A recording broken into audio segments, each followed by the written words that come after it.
তাই বলছেন তো মন্ত্র বলতে কিছু জানি না মন্ত্র নিনাম নিনাম ভক্তি নিনাম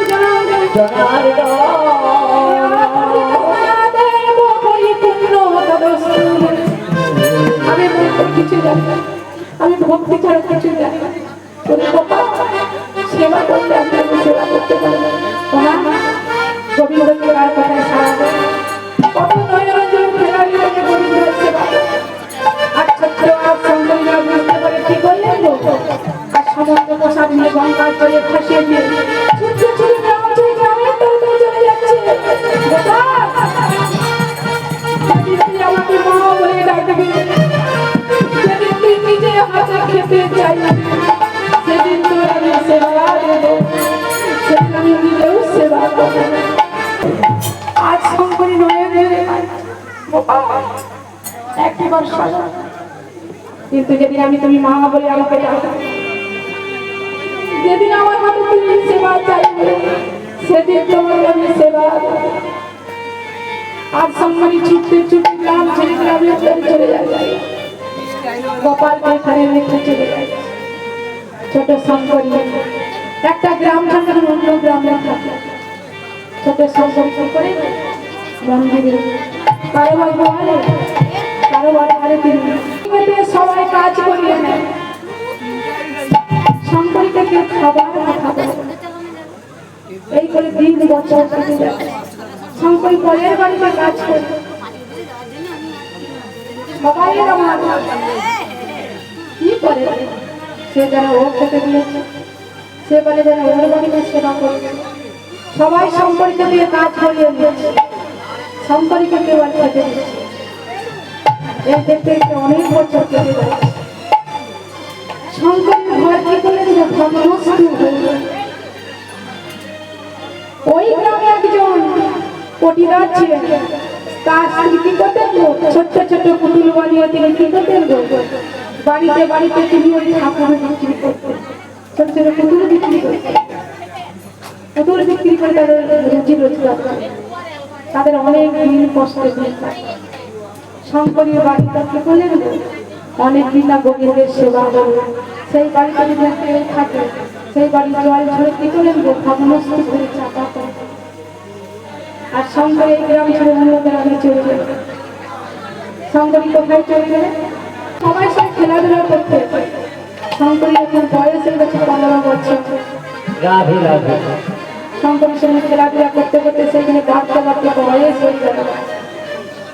শঙ্করী কিন্তু এত বছর চায় না, সেই তার গোপালকে তিনি খুঁজে বেড়াচ্ছে। যেখানে সেখানে তিনি গোপাল গোপাল করে তিনি ঘুমিয়ে পড়লেন। তার এদিকে কি করছেন তো, সেই শঙ্করীর বাড়ির কাছে ভগ্নস্ত হয়ে গেছে। সেখানে কি হচ্ছে তো, মোড়া মতনের আড্ডা হয়ে গেছে, ছেলেরা সব তাস খেলছে। দেখতে দেখতে একজনের চোখে পড়ে গেল, আরে শঙ্করীর ঘর থেকে কি যেন চকচক করছে। তারা ছুটে যে কি করলেন, খনন করে দেখলেন সুন্দর গোপাল। আমার মোটা মোটা কি গোপালের তারা কিছু জানে না। সবাই বসে বলছে আমি বাড়িতে নিয়ে যাবো না, গোপালের অনেক খরচা। সে বলছে না আমিও বাড়িতে নিয়ে যাবো। তখন ওই পটিদার বড় পুতুল বিক্রি করতো, তিনি ওই রাস্তা দিয়ে যাচ্ছে। সেখানে দেখে বলছে ও ফেরিওয়ালা, তুমি তো পুতুল বিক্রি করো, আমাদের এই গোপালটা নাও না। বলে বাবা এত অনেক দাম, আমি নিয়ে কি করবো, নাও না, হয়তো তোমার ভাগ্য ফিরে যেতে পারে। যা হয় না মনীষ থাকে, তা হয় মনস থাকে বলে। তাই আমার ফেরিওয়ালা বলছে আমার তো জীবনে অনেক কষ্ট, আচ্ছা দাও আমাকে গোপাল। তুমি কি করে বলছে গোপালের অনেক দাম, আজ আমার পুতুল বৌরি হয়নি, আমার কাছে কোনো পয়সা নাই। সেই দিনে পুজো পুজো ধরা দিয়ে 2.5 টাকা দিয়ে, যে 2.5 টাকা দিয়ে আমার মা বলি গোপাল কিনেছে, আর সেই 2.5 টাকা দিয়ে পুতুলওয়ালা গোপাল কিনেছে। তিনি সুন্দর করে গোপালকে রাখার সঙ্গে মাথায় তোলার সঙ্গে সঙ্গে তিনি মনে চিন্তা করেন আজ আমার মনে তো শিহরণ হচ্ছে না। তাই তিনি বলছেন তুমি কারে খাওয়াও পারে হাসা, তোমার লীলা বুঝাবো না। তাই আমার তিনি বলছে কারে খাওয়াও পারে হাসা, তিনি গোপাল বাবার সঙ্গে সঙ্গে তার জীবনের পরিবর্তন হয়ে গেলেন। তিনি খুব সুন্দর সুন্দর করে সেদিন তার পুতুল সব বিক্রি হয়ে গেল। বাড়ি থেকে বলছে, জানো এই গোপাল কত সুন্দর হামাগুড়ি, এই গোপাল আমি কাউকেও দেবো না, আমার সঙ্গে থাকবে। গোপালকে পাওয়ার পর আমাদের সংসারে পরিবর্তন হয়ে যাচ্ছে। পটিদার তিনি কি করলেন গো, টাকা পয়সা তারা অনেক বড় লোক। রাধে রাধে। তাই কি বললেন গো, আমরা বাড়িতে বাড়িতে ফেরি করবো না, আমরা কি করবো গো, মেলাতে মেলাতে আমরা পুতুলের দোকান দেবো, আর আমাদের গোপাল সঙ্গে। তাহলে ফেরিওয়ালার কাছে কি করলেন, গোপাল চলে। আর এদিকে শঙ্করী আমার গোবিন্দ দিদি কারো চার ভক্তের মনোবাসনা একমাত্র গোবিন্দই পূরণ করতে পারে। শঙ্করী ওই গ্রামে, ছোট্ট গ্রামে ঘুরছে, খেলা করতে একটু বড় হয়ে গেছে। ওই বর্তমান জেলার তিনি খাজনার করে ওই গ্রামে গিয়েছে, পালকিতে চলে যাচ্ছে, কত বেহারা নিয়ে যাচ্ছে। গিয়ে দেখলেন শঙ্করী সুন্দর খেলা করছে পাড়া প্রতিবাসীর সঙ্গে। শঙ্করীকে দেখে তার মনে খুব আনন্দ হলো। তাদের বাড়িও মেয়ে, আমারও একটা বিবাহযোগ্য ছেলে আছে, তার নাম শঙ্কর। সবাইকে দেখে বসাচ্ছে, এর নাম কি, এর বাড়ি কোথায়, কেউ বলতে পারছে না। সে বলছে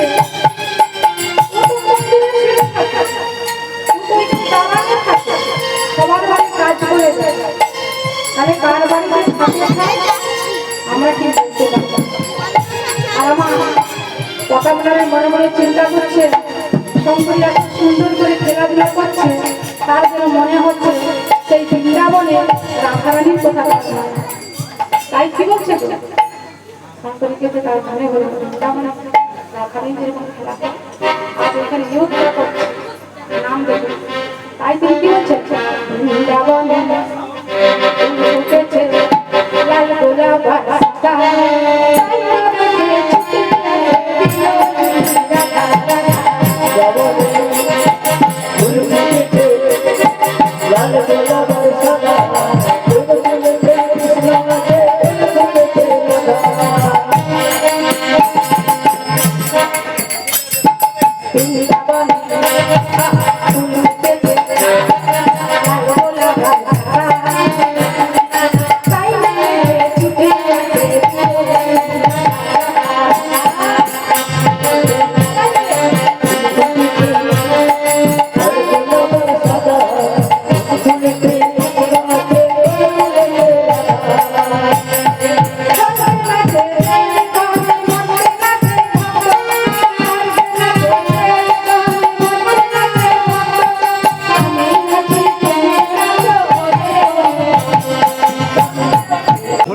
নাচে, নাচে, নাচে, নাচে,